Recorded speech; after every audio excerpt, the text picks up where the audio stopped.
Hi guys, here's today's market minute for Wednesday, January 27th.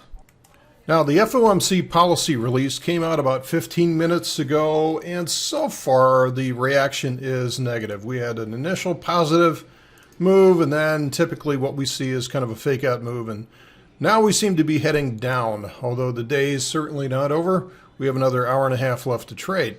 What I want to show you here is a couple of things. First of all, after this rotten swing down in January, we bounced back up again. It's clawed and fought itself back up to the 38.2 fib, which is about 1915 on the cash S&P.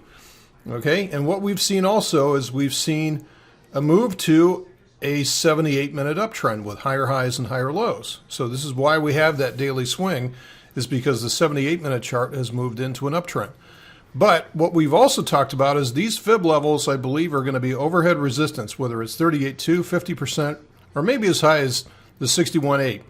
In any case, I think the highest that we're going to go on any kind of bounce back up in the next 4 to 6 weeks is going to be about the 2,000 level before the next round of weakness kicks in.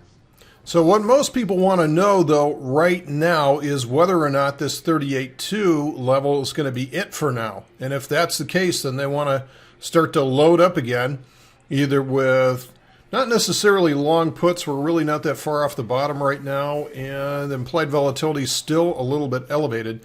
But using something like put debit spreads would be a great vehicle to use here. What I want to watch for is for the 78-minute chart to actually show a change in polarity. Now, how this would happen is initially at least a move down like this, a move back up, and then a confirmation here. This is a change in polarity. That means that the 38.2 is toast. And we're probably heading back to somewhere around the lower 1800s for a retest of the lows in January.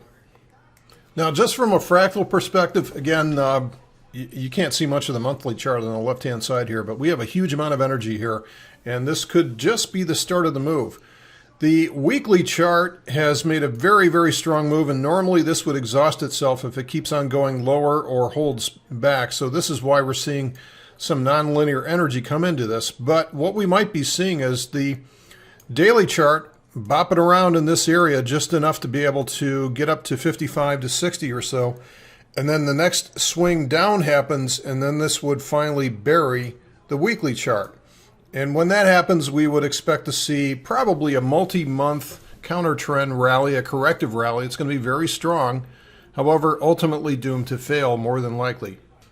So this is why I think it really helps to have all these different time frames here. If you understand how all the different puzzle pieces fit together, then you can make much more sense out of what's happening with the price versus most of us, what we just focus on is the daily chart, and we fail to see the larger time frame patterns. We fail to see the context that the daily chart is in terms of the larger time frame patterns. So this is why I go through these every day. But for right now, actually, the action is over here on the 78-minute chart. We're seeing whether or not this is going to fail at this point and put in a lower high, lower low, and then roll over. So that'll be the early warning if this 38.2 fib on the daily chart is going to give way. Okay, that's it for today's Market Minute. Thanks for listening. See you tomorrow.